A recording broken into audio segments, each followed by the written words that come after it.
Anchors up, sales at full. Welcome to the Sloopcast. How are you doing today, Kyle? Hey, Jared. Doing all right. How are you doing today? Doing all right. Sunday night. Haven't turned the noise gate back on yet, so I'm gonna do this real quick. All right, we're gonna do that real quick. Did it come through? I didn't hear that one. Nope. Ah, man. I hope it comes through on the recording. We'll see. It either does or it doesn't. I opened up a beer for anyone who wasn't either you're listening to the audio version of this or you weren't paying attention. Who Cooks for You?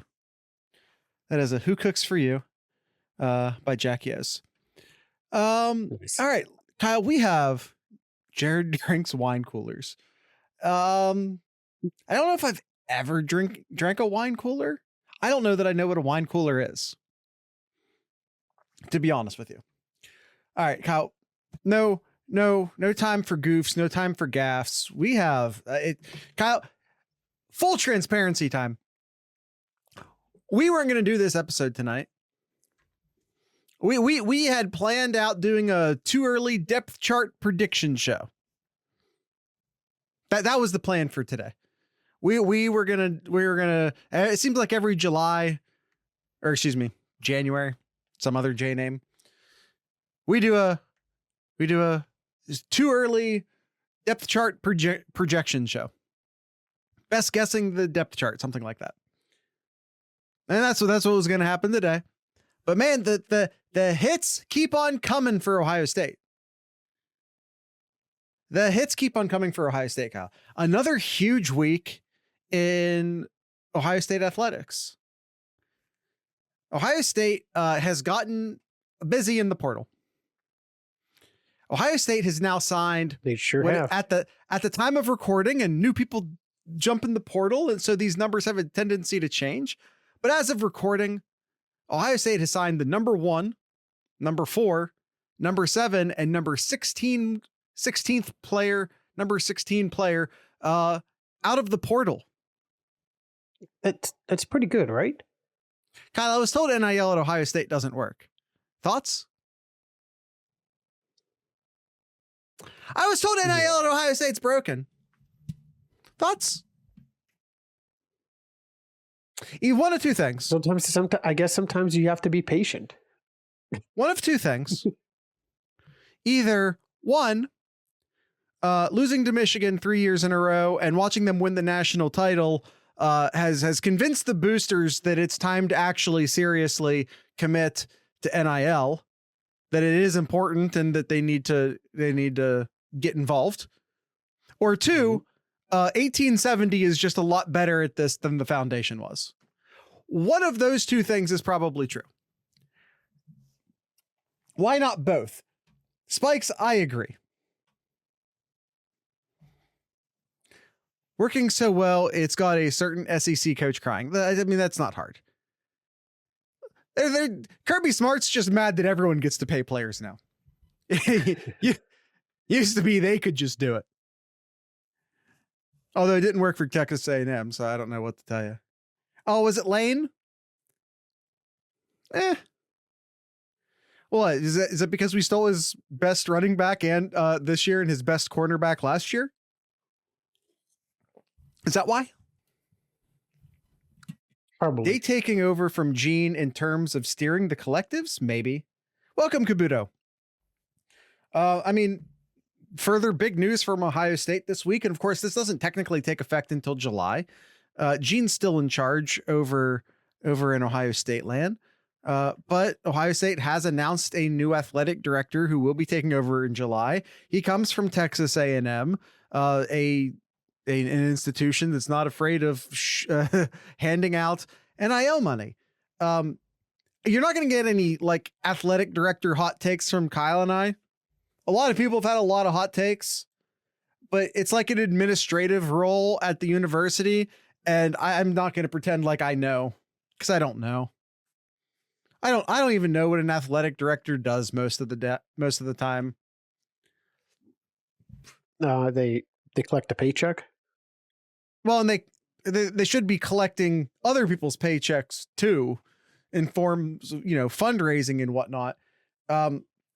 It's just like a lot of people have a lot of hard opinions on the athletic director. It's an administrative position at a university. I don't care. I'm not saying it doesn't matter, because it can matter. I'm just saying I don't have an opinion. And then we have other things to talk about. Kyle, that's only item number 2. Item number 3, and don't worry, we will be going over these things in more detail. Ryan Day gets his guy for the offensive coordinator position. Yeah, man, definitely. There's definitely a lot of mixed. You got a lot of fans who are kind of mixed about this here. You got some that wanted maybe more of a young gun type of offensive coordinator, or someone who's more innovative. But there's other people, like I think Jared and I are on the same boat here. I like it. It checks all the boxes. It checks all the boxes that Ryan Day wanted. He wanted an NFL guy. Whoa, Kyle, slow your roll, buddy. I got one more thing to introduce. You're jumping into the show. I got one more thing in the intro. Also, Ohio State. We'll get right into Bill O'Brien here in a second, Kyle. I can tell you're itching. One more thing in the intro that we'll be talking about, and we're not going to talk a ton about it, but Ohio State finishes their 2024 recruiting class. Okay, Kyle, Bill O'Brien, go. All right. Yes, Bill O'Brien. As Jared said, they got his offensive coordinator here. Checks all the boxes that Ryan Day wanted. NFL guy, years of experience, both college and professional. Someone who's experienced, capable of running the offense as well. As Jared and I have said the past few weeks here, don't need someone to redesign, to come up with a brand new offensive scheme. Like it's already said, this Ferrari is ready to roll. You just need to hand the keys to someone who can actually operate it. And I think Bill O'Brien is a great candidate for that here. Yeah, as Kyle said, there was a rumored Ryan Day wish list. He wanted a guy with NFL experience. Check. Wanted someone who had coached at both levels. Check. Wanted someone who had been an offensive coordinator at both levels. Check. Wanted an experienced play caller. Check. Wanted someone who was capable of being, quote, the head coach of the offense. Check. Bill O'Brien's been a head coach for a total of 8.5. He didn't finish the 2020 season with the Texans. 8.5 seasons. 6.5 in the NFL with the Texans, 2 at Penn State. And in a room of, and of course, we don't really, allegedly Bill O'Brien's going to get the opportunity to retain or not retain whoever he wants assistant to the head coach of the offense. Yeah, exactly. Kabuto. Someone Ryan will allow to run the offense and let him CEO to a certain extent. I think when we talk about running the offense, I think there's a difference between running the offense on Saturday and running the offense like Monday to Friday. Because I think at the end of the day, this will still be Ryan Day's offense, but we'll get on that in a second. Like Kyle was saying, I think a lot of the frustration from people was coming. A lot of people were, and us, we included a lot of these guys. Just last week, we ran down a huge list of different options. And sometimes Kyle and I'd be like, well, he's like, here's this guy. He's only been offensive coordinator for a couple years. He's like 36, what you're getting with Bill O'Brien, someone in his mid 50s, I believe, someone who's like a no nonsense, hard edged dude. Ryan Day has said the word toughness so many times over the past 12 months that the word has practically lost meaning.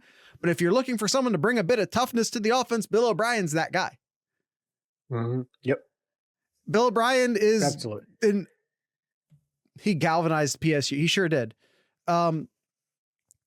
So when you're looking at what Ryan Day was trying to accomplish here, this is not, we went searching for Jim Knowles during the Jim Knowles process of finding, hiring, giving the defense to Jim Knowles. You were looking for someone to come in, reshape and reinvent the defense, to build the defense back from the ground up. That's not going to be Bill O'Brien's job. Ohio State, as Kyle said, is a sports car. It is an absolute sports car. Now, it might need new tires, but it's still a sports car. And that's where the the whole NIL and the transfer portal came in. Here's your new wheels. In my analogy, the offensive linemen are the tires. Yeah, that's in true. My analogy. Yes. So we got one of those tires. We still need to get a second one, in my opinion. And then even if you go back and look at like when Urban brought in Kevin Wilson and Ryan Day, brought in Kevin Wilson as the offensive coordinator, Ryan Day is the co-offensive coordinator, and their job when they came in to Ohio State was to modernize Urban Meyer's offense. Take Urban Meyer, this analogy, it's not your first or last. No, it's offensive linemen or tires. It doesn't matter how great the sports car is. Doesn't matter how many horsepower you have, how good the driver is. None of that matters if your tires suck. Offensive linemen or tires. The analogy is perfect. Oh, if you're not first, you're last. Okay, sorry. I misread that. I see the joke now. My bad. So, but Urban Meyer brings in Day and Wilson to modernize the Urban Meyer offense. That's not what needs to happen here. Ryan Day needs someone to come in and run the offense on Saturdays. He's not going to totally hand off the offense. This is still going to be Ryan Day's offense. He's going to help game plan it. He's going to help design plays. He's still going to build the philosophy of the offense. The big difference here, however, is that he will still be involved with the offense, but he's not going to be shouldering the entire load of the offense. Bill O'Brien's going to come in and run the offense on Saturdays. He's going to call plays. He's going to do all that stuff. And maybe just as, if not more importantly, Bill O'Brien's job will be to come in and coach the offensive coaches. Ryan Day doesn't need to be managing 11 coaches. Ryan Day should be managing 2 coaches. Ryan Day should be managing the offensive coordinator and the defensive coordinator. And those guys handle the other guys. That's how the system should be working. And when Kevin Wilson left, that fell apart. Ryan Day was just in charge of the entire offense. So in charge of managing 100 players, plus a pretty young offensive coaching staff. With the exception of Tony Alford, the offensive coaching staff at Ohio State is incredibly young. Mm-hmm. And, needing some direction and needing some, you needed a middle manager essentially. And Bill O'Brien is that plus. That plus so much more. Yep. Kyle, let's talk a little bit about Bill O'Brien's experience. Yeah, sure. So, which side do you want to start with? The coordinator, Bill O'Brien, or the head coach, Bill O'Brien? Start. You go wherever you want to go. Well, if you're going with the coordinator, he worked with Bill Belichick. He worked with Nick Saban. He worked along with a pair of Heisman winners too. Bryce Young being one of those there. He knows how to run a really good offense here at Bama. The offense scored. Did you say a pair of Heisman Trophy winners? I thought it was two Heismans, wasn't it? I don't think so. Okay. Well, Bryce Young for sure. Yes, 48 points. 48 points per game is was that year that Bryce Young won the Heisman there. That's moving. That's a really fine oiled machine just doing its thing there. And then as a head coach, I mean, when Joe Paul was fired, before we move on to head coach, as a coordinator, how many people walking this earth right now can say that they were the offensive coordinator for the two best who's ever done it? Bill Belichick, arguably the best head coach in NFL history, arguably top 5. Mm-hmm. But definitely the best who was active last year. And Bill Belichick, and Nick Saban, who's the best college coach ever. Like, those are the guys. He was an offensive coordinator for each of them. How many people can say that? And now he's the offensive coordinator for Ohio State. That's huge. That alone is huge. And by the way, Bill Belichick rehired him. He had 2 separate instances as the offensive coordinator for New England. And you know that when he got an offensive coordinator for Nick Saban, that Nick Saban called Bill Belichick and said, hey, because those two pretty tight. Mm-hmm. You know, he's like, hey, should I hire him? And Bill Belichick was like, yeah, are you stupid? Hire him. And then as a head coach, though, he was there at Penn State when Joe Paul was fired, and he took over, and really he was. Well, just to be clear, he came in after Joe Paul. He wasn't. Okay. He was the offensive coordinator at New England, left and took over for Joe Paul. Yeah. After Joe Paul just needs to be super clear. He wasn't at Penn State at the time. That is a very important thing to. Okay. I mean, he kept Penn State afloat there. Like, if it wasn't for him, Penn State would have just gone down so bad. But yeah, he kept Penn State afloat and kept him at least somewhat relevant then too. 8-4. 8-4. Man, if y'all, it's like nowadays when a head coach leaves, we're seeing it right now with Alabama and Nick Saban. When a head coach leaves, that's just almost sort of understood now that like there's going to be guys who turn around and leave too. That was not the case back then. We didn't have the word transfer portal yet. When Joe Paul was fired, it was free reign for Penn State players to transfer, and we had never seen that before. They lost talent, although honestly not a ton, but they lost some of their best talent to what we would now say the portal. The turmoil around the program was insane. The fact that he walked in there and took that team to 8-4 with Matt McGloin as his quarterback is wild. One of the best coaching jobs we've seen ever, honestly. He won Coach of the Year in the Big Ten that year, which previously would have had Joe Pa's name on that trophy. No longer. But yeah, he saved Penn State from a decade or more of total irrelevancy with what he did at Penn State. Mm-hmm. He has an 8-4 year. Then he turns around and he recruits 5-star Christian Hackenberg. Now, I know there's a lot of Ohio State fans who are like, oh, Christian Hack, he sucks. We can have that. We can have how good was Christian Hackenberg a conversation on a later day. Yeah. Fact of the matter is he was the #1 pro style quarterback in his recruiting class.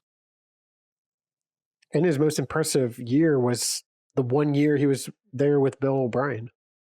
Yes, that's the point. Your freshman year shouldn't be statistically your best year, but James Franklin does that to quarterbacks sometimes, I guess. He convinced the number one pro style quarterback in the country to come play for Penn State and they thought this at the time, it ended up, the bowl ban ended up getting taken off later. But at the time, convinced Christian Hackberg to go to Penn State when they thought they were going to be bowl banned for the next 3 years. Mm-hmm. Yeah, so Woody if you're asking yourself, hey, can he recruit? Yeah. Woody brings up a good thing kind of going into as a head coach of the Houston Texans here. He had a winning record as a head coach in the NFL, which is surprisingly hard to do.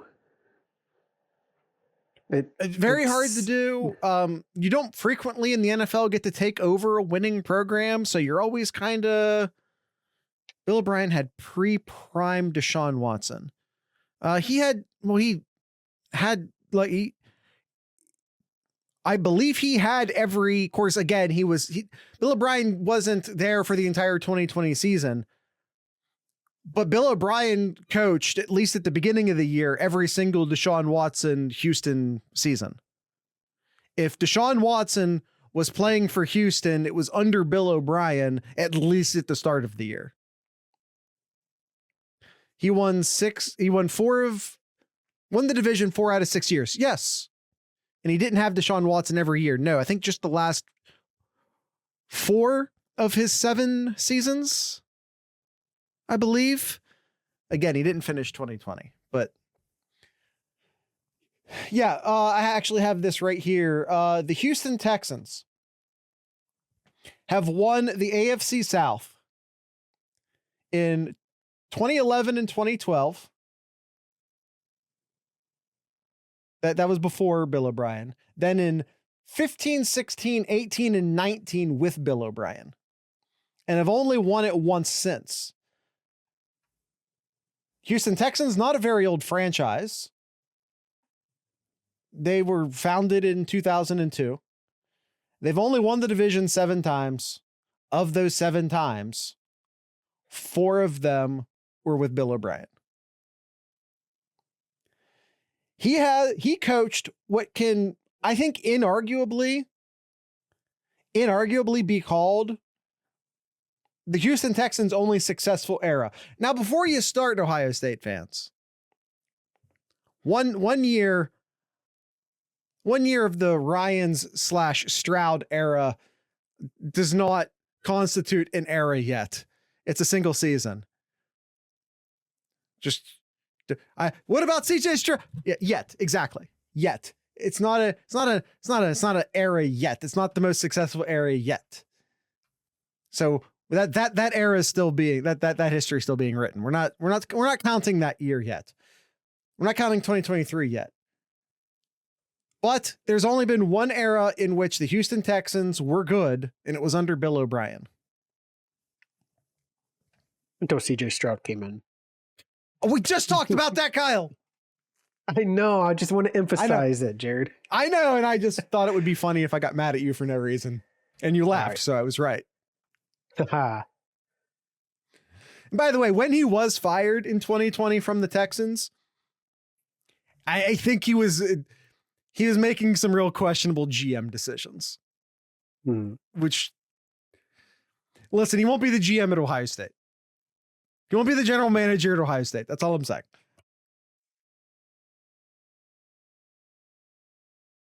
The Ravens prove Stroud still can't do pressure. That's wrong. He's as good under pressure as you can expect a rookie in the NFL to be. Literally no quarterback is better with pressure than without pressure. Every quarterback would rather have a good offensive line in front of him. It makes it tougher. Now, before we go into our commercial break here, I'd want to shout out to Kevin Noon here, because I completely agree with what Kevin Noon says here about Bill O'Brien. He says the Bill O'Brien hire will be a success if they do away with quick cows. All right, we're gonna cut the commercial real quick on our podcast feed. If you don't want these podcast commercials snuck in here by Spreaker, please join our Patreon where you can listen commercial free.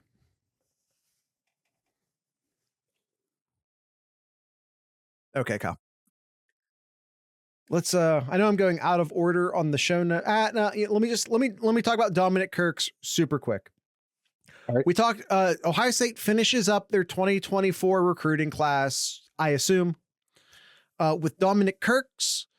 He is a defensive tackle from Plainsville, Ohio. He has officially committed to Ohio State. He'll sign in February. I just talked about Dominic Kirks last week on the Tuesday episode. We talked about Dominic Kirks in December during the National Signing Day signed recap special that we did. We talked about him coming as if it was a foregone conclusion, and here it is. If you want to hear more thoughts on, we really like Dominic Kirks. Really happy he's a part of the team. I think he is evidence that Ohio State needs to pursue Ohio kids sooner in the process as opposed to later in the process. But anyway, we have a lot to talk about today, and we've talked about Kirks a lot recently in recent episodes. So we're gonna move on to some transfer portal news. Let's go down to Tuscaloosa, Jared. Yeah, no, we're going to Tuscaloosa, Zach, not Florida. Tuscaloosa. There's an Alabama emote in there too.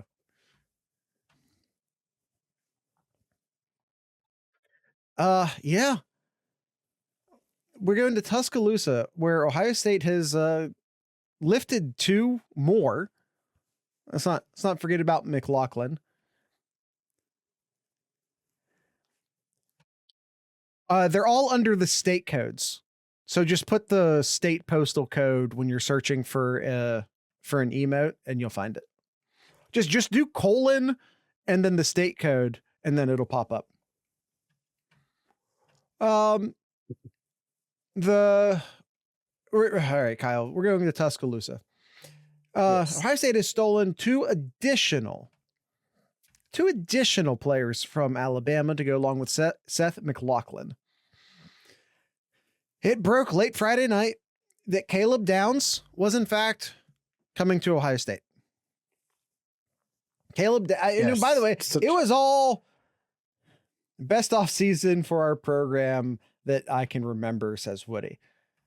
I'm not going to disagree with you. Of course, we haven't really had portal access like this for too long, but anyway, Caleb Downs. It was sealed and delivered that he was going to Georgia. Georgia brought on the Alabama defensive backs coach to be their defensive coordinator. It was a done deal. It was an absolute done deal that Caleb Downs was going to Georgia. And then it wasn't. I'm still shocked we got him. Like, dude, I don't blame you. All of the buzz was sending him to Georgia. I've heard rumors, and I don't know how true these rumors are. I've heard rumors that he was already like apartment shopping in Athens. I don't know if that's true or not. Saw that. I saw that too. Yeah. Yeah. We probably saw it at the same place, but I have no idea if it's true or not. But Ohio State swooped in at the last second and got Caleb Downs. It should be noted, Caleb Downs, Ohio State came in second during his initial recruitment. Ohio State came in second, and it was specifically stated to reporters why Ohio State lost to Bama. It was down to 2, and he chose Alabama. And the reason was made public, I believe, by maybe Downs' dad, if I'm remembering correctly. But someone said to someone in Ohio State media, I don't remember that part either, like, Ohio State's defense hadn't looked very good. and he wanted to go play for a defense that looked good. And then we saw what Ohio State's defense looked like this year. We saw what Ohio State's defense look like this year. So guess what? The one concern he had with Ohio State is no longer there. And that in a bag of money, because that's how college football works nowadays.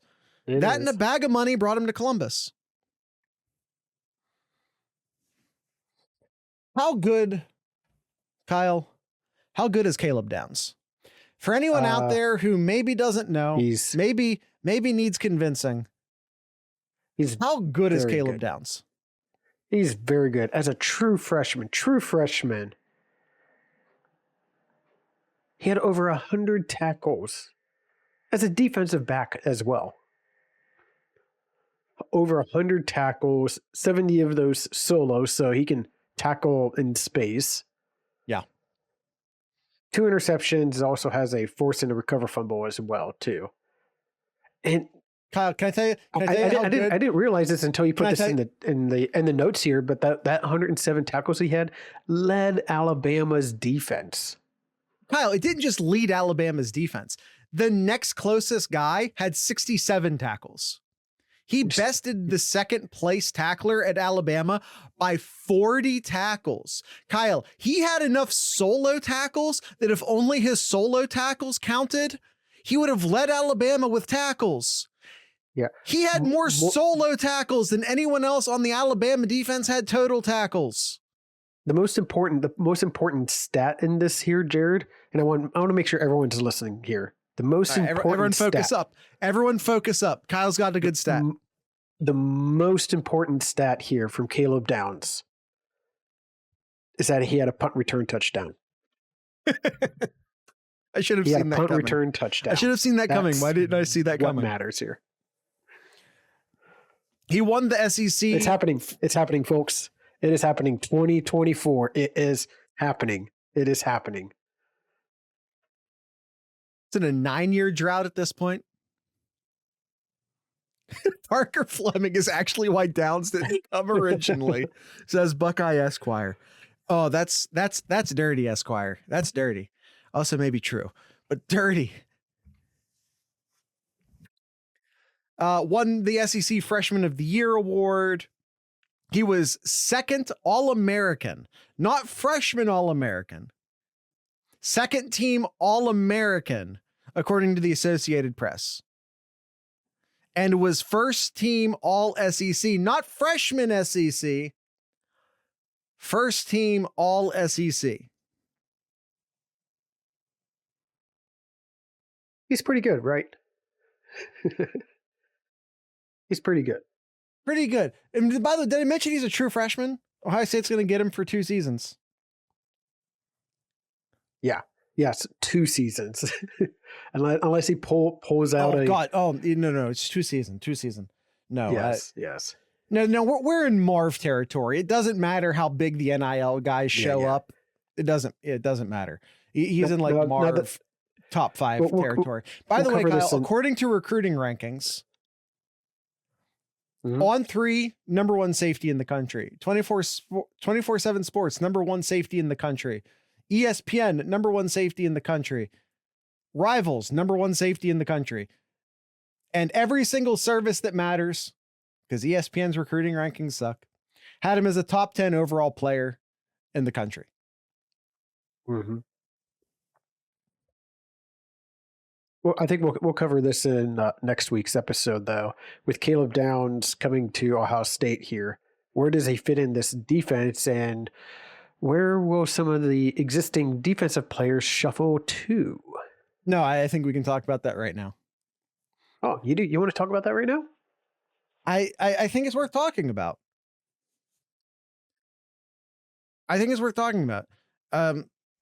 This solidifies, in my opinion, but we also get Ransom back. Like, it almost feels like forever since that amazing news broke. We're also getting Ransom back. So our 2 deep safeties are going to be Downs and Ransom. Ransom's going to play your strong side, little more run supporty, although Caleb Downs, as you know, with 107 tackles, is perfectly capable of doing run support. But Ransom's going to be like your up safety, your strong side safety. It looks like Downs is going to be your free safety, your sort of deep field, weak side safety. And you'll have Hancock as your nickel back, and you'll still have Iggy and Burke on the outside. Kyle, 5 defensive backs. Has Ohio State ever had better?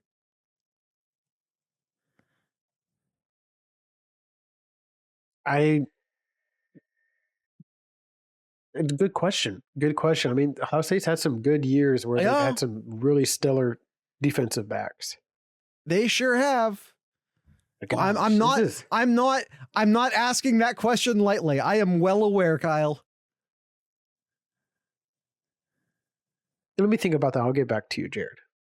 All right. Let me look at the previous years at Ohio State. I'm thinking some of those, the 2000s, maybe early 2010s. I gotta do some more research on that. Okay. I mean, the first one that comes to my mind, like the 2019 crew was pretty good. But anyway, I don't think they're this good. As far as pure talent on the field, I don't think they're this good. Although I really like the 2019 crew. I'm talking specifically the secondary, Austin. I'm just talking about the secondary.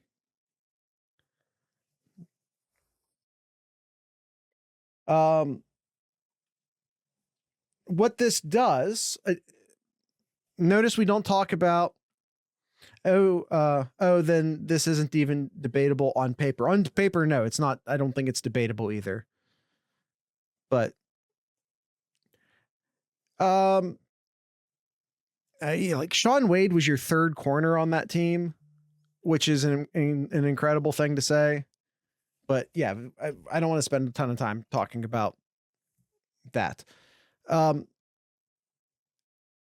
when we're talking about how this otherwise affects, notice that we're talking about the safeties, and we didn't talk about Sonny. Didn't talk about Sonny Styles. No, we didn't. Sonny Styles is going to be given the opportunity, as Austin is saying in the chat, to be a linebacker, if not a defensive pass rusher. I won't say end, but maybe in a jack type role. He's big enough. He's big enough to play jack. It's kind of crazy he was playing safety last year,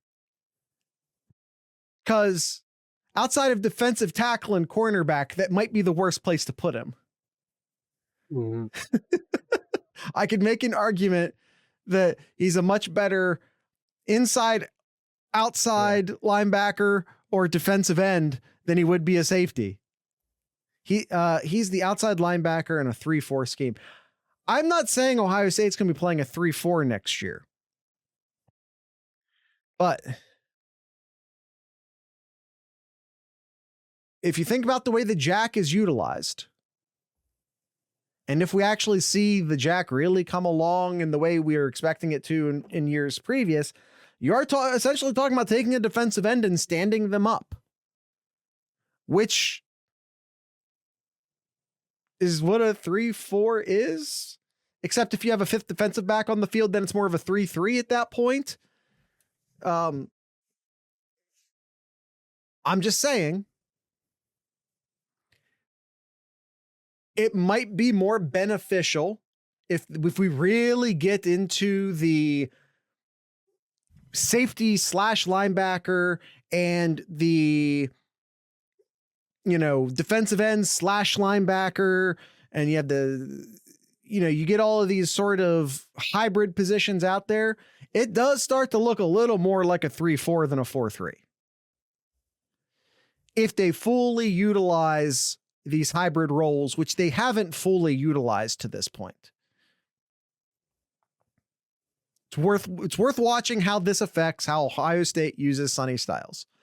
Instead of relying on him to play back and play safety, if you can get him in a role that lets him roam around a little bit more and just sort of be an agent of chaos,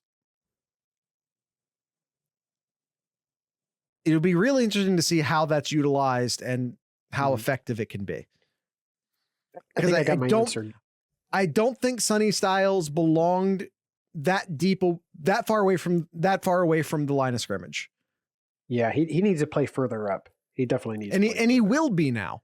That's one of this. Caleb Downs being on this team doesn't just make the secondary better. It just made the front seven better. Yeah. I think I got my answer, Jared. The best secondary. Okay. 2016. 2016 with Malik Hooker, Marshawn Lattimore, Garyon Conley, and Denzel Ward. It's a hard crew.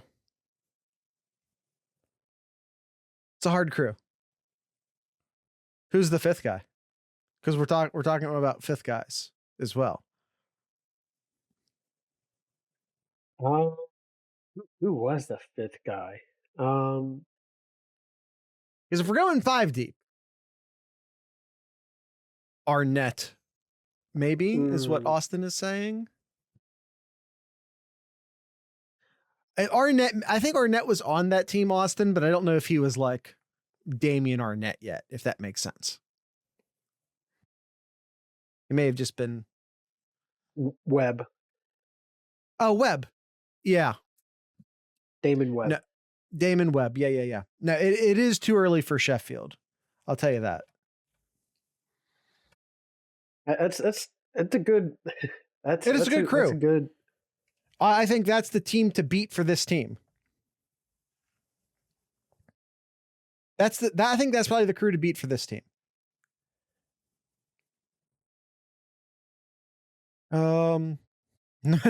Just not from 2020 to 2021. Yeah, Ohio State had a weird drought there for defensive backs. Yeah, well, the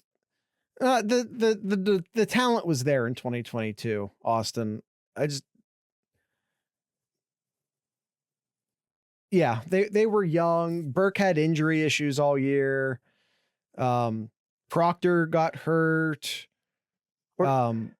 just randomly found an article here from first season in the scheme. Yeah. From 11 Warriors about 3.5 years ago. They said the 2016, and they broke it down statistically based on number of criterias.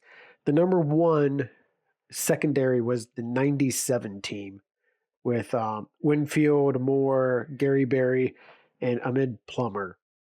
And then number two was the 98 team with Moore, Winfield, Plummer, and Nate Clements. And then the 2016 was crew too. And then 2016 was the third. You can say this team was a dog. You can say this team is. He was. Yeah. Austin said, this team is better, but then Woody said it was a different game in the 90s. Yeah, like a lot of those safeties that Kyle just named would be linebackers in the modern game. Yeah. It's difficult to compare across. Look at the 2000. I take the 2000 team as well. You have Clements, Mitchell, Derek Ross, and then Mike Doss as well. Clements and Doss back there. Yes, sir. Good, but not as good as the other teams we mentioned. Yeah. But there you go. There's the that's the lineup. Those are what the 2024 team is going up against. All right, Kyle. Ohio State is just gone shopping in Tuscaloosa. Yep. They've burglarized Bama. Stole Bill O'Brien. Stealing the corners, and now stealing the quarterbacks. No corners. Safeties. Yes, the safety. I'm sorry. Stole Bill O'Brien. He was a year in New England, but whatever. Stole their center. Stole their safety. Now, Kyle, got to steal their quarterback of the future. Julien Sayin. If you could add one former Buckeye to this team this year that isn't an offensive tackle, because you know I was about to say Orlando Pace, who would it be? CJ Stroud. Next.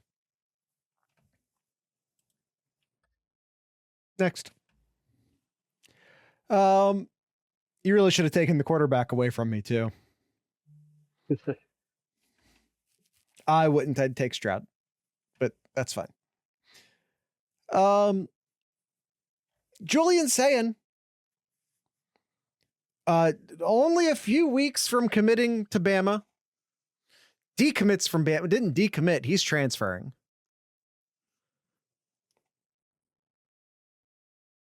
Transfers from Alabama to Ohio State. Kyle, how good is Julien Sayin? Well, now it should be stated, he's never even practiced with a college team before. I was going to say he is a true freshman who just signed with Bama a month ago. That needs to be said. Now, that being said, Zach said LaCharles Bentley. Well, Bentley was inside. Wasn't he a center? He was an interior guy, right? I'd take Bentley too.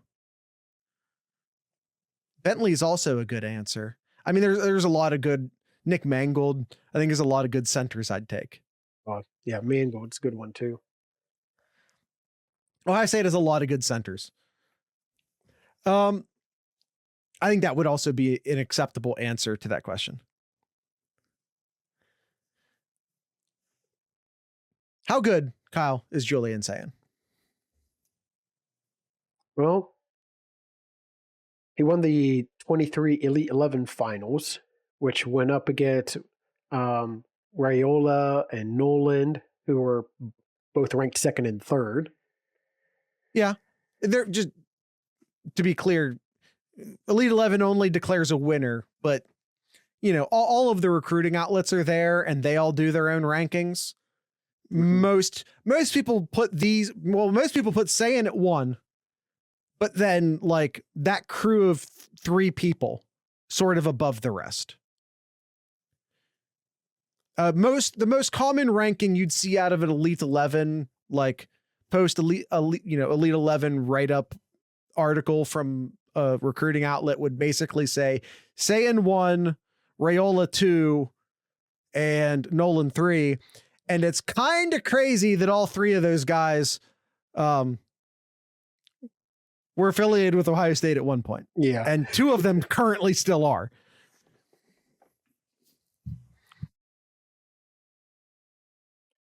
Kind of crazy. Yeah, definitely. I mean, how does Ohio State handle the quarterback room now? I mean, it's a good question. What he asks, does Nolan stay? Yeah, Nolan's going to stay. It's tough.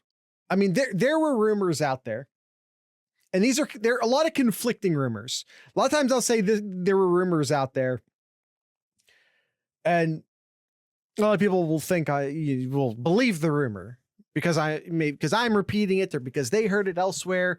But I really want to emphasize that there were a lot of conflicting rumors out there about how the bringing in of Julien Sayin was being received, not just by Nolan, but the 2024 recruiting class.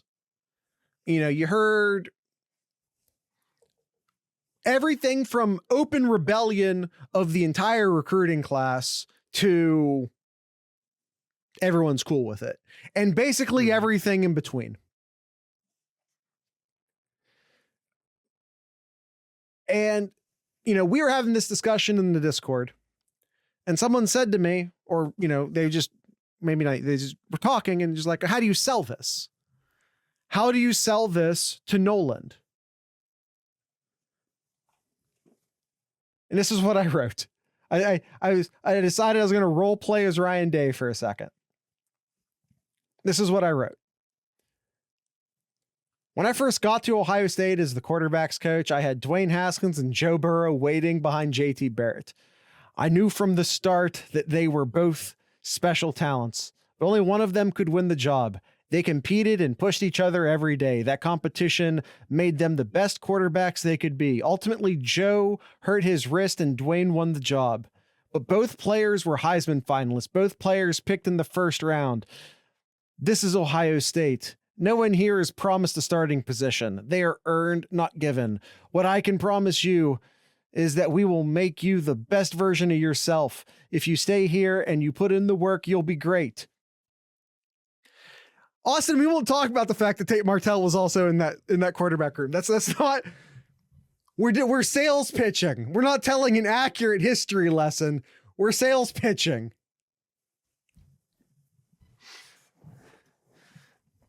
Doesn't matter.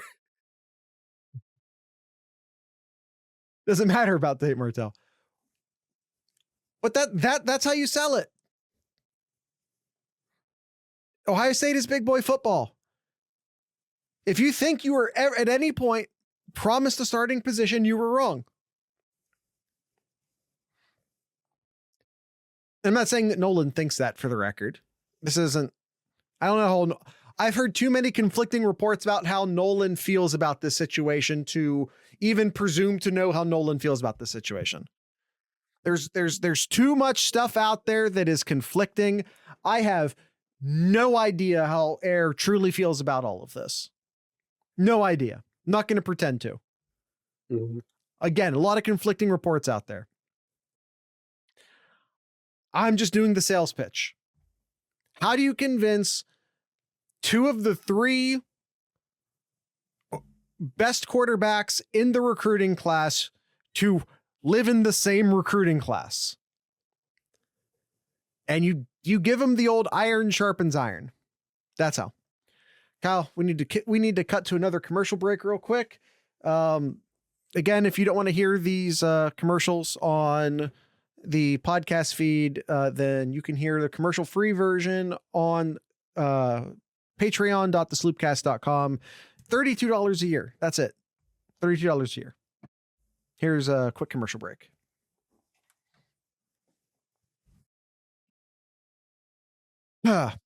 Austin says, I want Air to be our 2025 quarterback, but if Sayin is better, then let's ride. If Air knew Sayin was coming, he wouldn't have committed, though. But you don't know that. You can assume that, you can presume that, but you don't know that. Like, we need to be careful putting motivation and making decisions for players. Well, they definitely would have or wouldn't have done that. We don't know. Yeah. We don't know. But if you're Ryan Day, quarterbacks get hurt. Quarterbacks leave because NIL and they miss Texas. Number of reasons. They missed Texas too bad, or they never really cared. They just wanted to leave high school and this was the best way to do it. Or because a dozen reasons. Quarterbacks just leave. One of them might just leave and then you still have the other one. One of them might get hurt and you still have the other one. And if they both stay healthy, they will push each other to amazing heights. And then one of them can go to LSU and win the national title. Like the whole Joe Burrow, Dwayne Haskins sales pitch is a sales pitch. I acknowledge. I'm putting together, I am being Ryan Day in that, and, you know, putting together the sales pitch of getting what I want, which is both the quarterbacks to stay. That is what I want. But you know what? It's also true.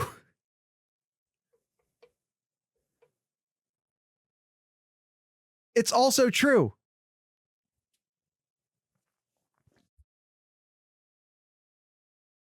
Those two pushed each other to amazing heights. And they also did it in an era before NIL and in an era before the transfer portal. And it was, even though it was not very long ago, it's kind of a long time ago. And yes, because I know someone's going to, Joe Burrow wasn't before the transfer. Yes, he was. He was a graduate transfer. He was a graduate transfer. Joe Burrow completed his degree in 3 years and did what you had to do back then, which was pretend that the school you were at didn't have the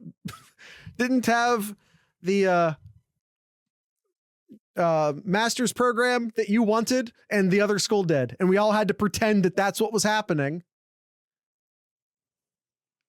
And that you had to transfer for that reason and not because of playing time. And we all winked and nodded at each other because that's what was happening.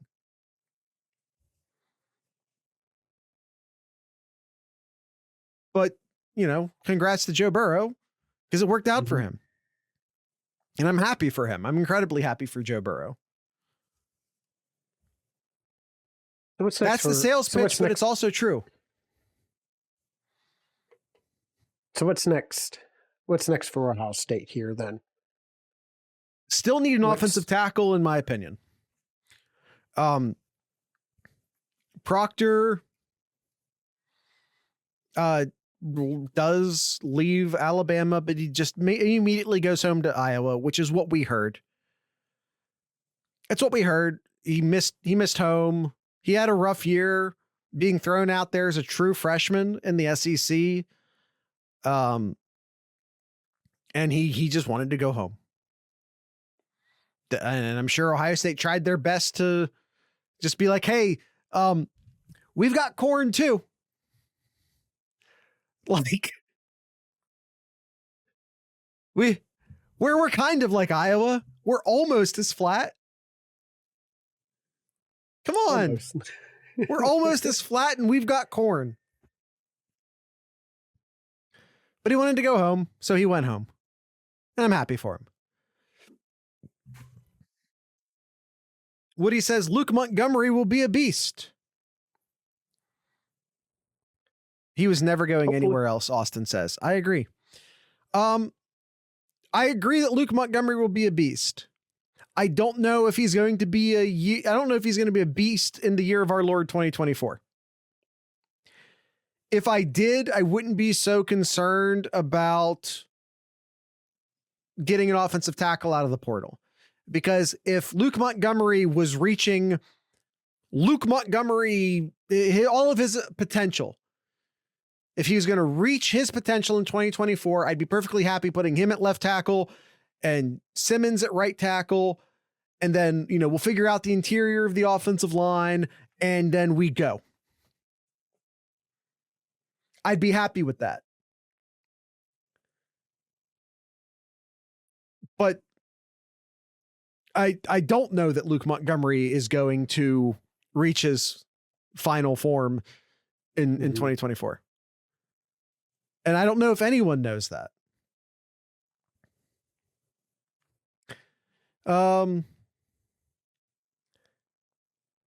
Yeah. Bill O'Brien, I'm just saying, like, hey, maybe call up some, you're the offensive coordinator at Alabama just a year ago. You know some of those Bama offensive linemen. Probably got their number in your phone. I'm just curious if maybe before you became the actual offensive coordinator. No, it's not. No, it's not, Austin. Because in my scenario, he did it before he became the offensive coordinator if he just sent some feelers out. Just being like, hey, if I were to go and be a coach somewhere, how you feeling in Alabama right now? You're right. It's impermissible contact. No, it's not, because if in this scenario in which I'm Bill O'Brien, I'm not employed by Ohio State yet. It's not impermissible contact and it's not tampering if I'm not employed by Ohio State yet. That's what my lawyer told me. And you got the best lawyer. I do. That's what my lawyer told me. If I'm not tied to an institution, I'm not tampering. Anything else, Jared? Anything else in the notes here, in the mailbag? Anything else you want to talk about here as we are coming up on the hour mark of our episode? I mean, you can check Ask Sloopcast, see if there's anything in there you wanna snag. I can't click around in Discord because it messes up the on-screen chat. Jared Lawyer is on retainer, paid in Sloop Store merch. You're not wrong. Actually, the weird part is that my lawyer has me on retainer for a grand total of $3 a month, $32 a year.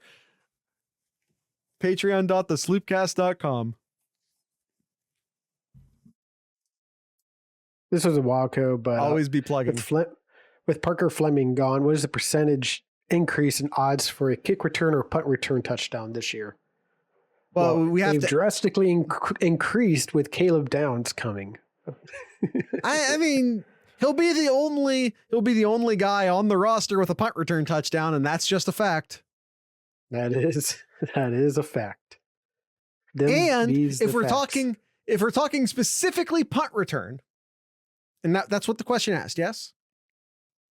Kick or punt. Fair.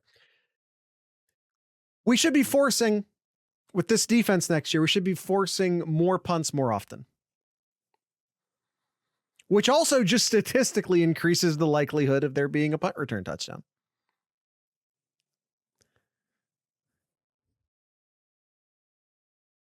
I can guess, Austin, that he doesn't. Odds are probably, but there's no proof. I bet I could find proof. I'm not going to. I'm not going to do that live on pod. Another question here. Will portal tampering be part of the new college football game? Oh my God, I hope so. Does it even count as a football sim if you can't tamper? Yeah. How many 6'7" white boy tight ends do you know with punt return touchdowns on their resume, Austin? Is that profiling? Yes.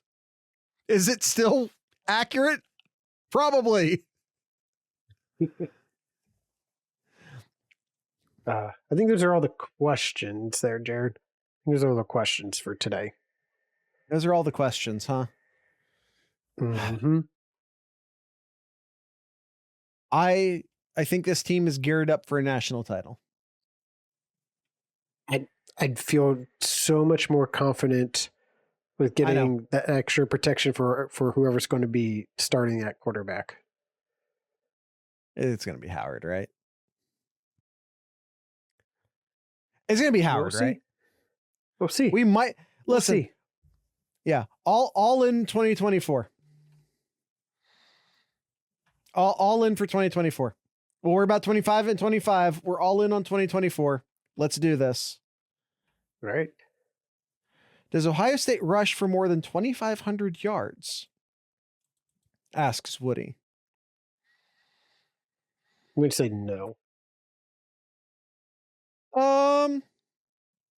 That's totally doable. It is, but I mean, look at your two running backs. Look at your two running backs. They could do 1,250 each. And that's not even counting Will Howard numbers. I mean, you get me that offensive tackle. Oh, I'd put money on 2,500. Okay. Even without an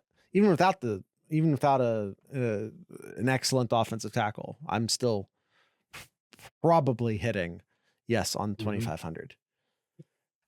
I think it's totally plausible to get like 200 out of Howard and then split the other between Henderson and Judkins. I think that's totally achievable.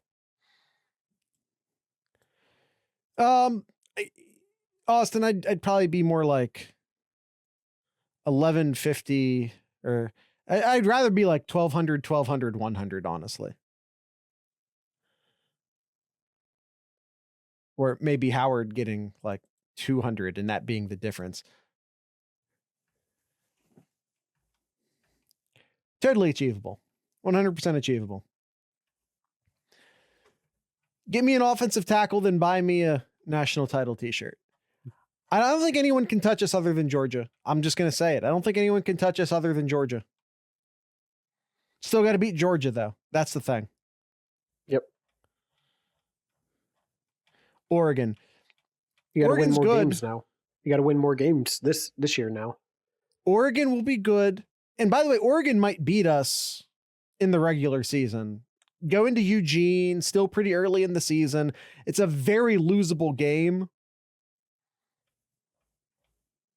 But when the playoffs come to the playoffs, if we have to beat them again, we will. Or in the Big Ten championship game, if we have to beat them, then we will. But going to Eugene that early in the year feels very losable to me, but I don't think it matters, honestly. I think you can lose that game and still do everything you need to do. In 2019, we were well over 3,000 yards rushing.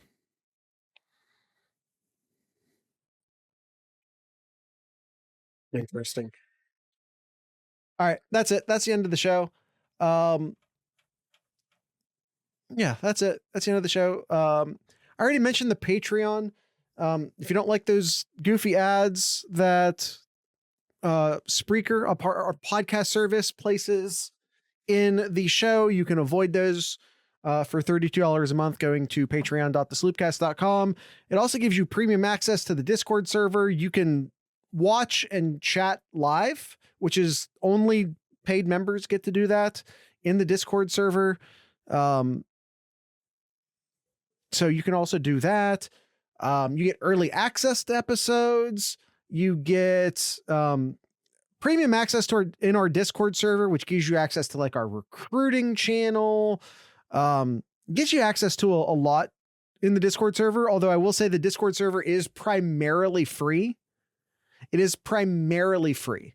So anyone can join the Discord server, discord.thesloopcast.com. Kyle, do you have anything in Kyle's Corner? I have a few things.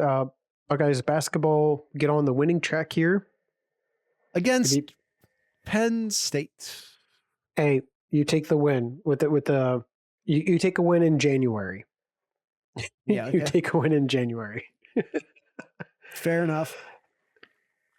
The women's basketball team upset Iowa. Yep. How about that? Maybe Caden Proctor changes his mind. Mm-hmm. I was going to go to Iowa. I was going to be near my family. I was going to be near my friends. But then I saw the women's basketball team get beat by Ohio State. And I was just like, can I get that? Can I get that letter of intent back?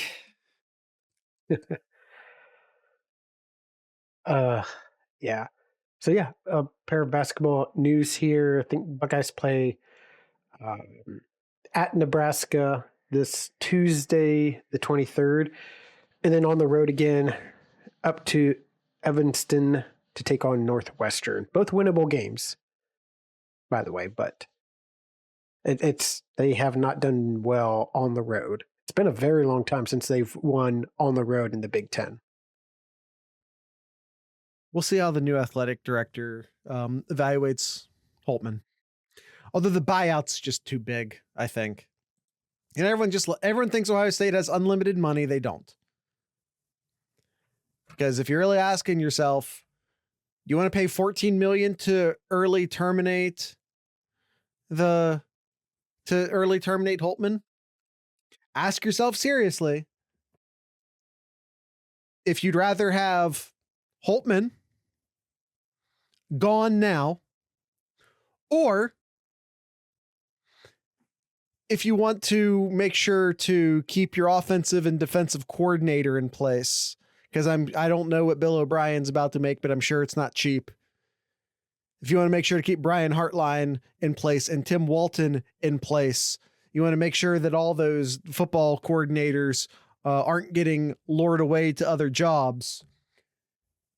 And then because we're talking about like, oh, we want to keep Walton. Maybe we have to throw him an extra $250,000. Man, there's a whole lot of $250,000 increments that go inside a $14 million buyout.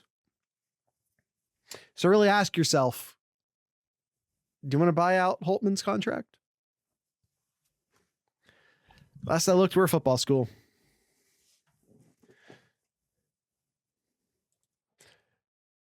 Unless, of course, you can convince a booster just to eat all that money all by themselves. Then it's a different thing. But honestly, I don't know how many Ohio State basketball boosters care that much, to be honest. We're a football school. It sucks. I mean, it doesn't. But if you're specifically a basketball fan, it might suck. All right, Kyle. Is that it? You good? Yep, we're good. We are good. All right. Tonight's ending music is brought to you by a Columbus-based band called Palette Knife. I talked last week about we played Of Two Minds, that they were going to be playing Ace of Cups on Friday, January 26th. Also on that bill is Palette Knife. Also, by the way, on that bill is a band called Manor Gates, and it's actually their album release show. So it's three really cool Ohio Columbus-based bands at Ace of Cups, January 26th, which is this Friday. I think it's like $10 per ticket pre-order, $15 at the door. And if you're interested, there's a link in the show notes where you can go see Palette Knife, this band you're about to hear, and you can go see Of Two Minds, which is the band we played last week. And then, of course, the show is actually being headlined by Manor Gates. And you can look them up on your own if you're still interested. Or you can just go to the damn show. Support local bands. Support the Columbus music scene. Or don't. I'm not your dad. So, with all that being said, I'd like to encourage everyone to drink local beer, listen to local music, and of course, support local podcasters. Once again, this is Palette Knife.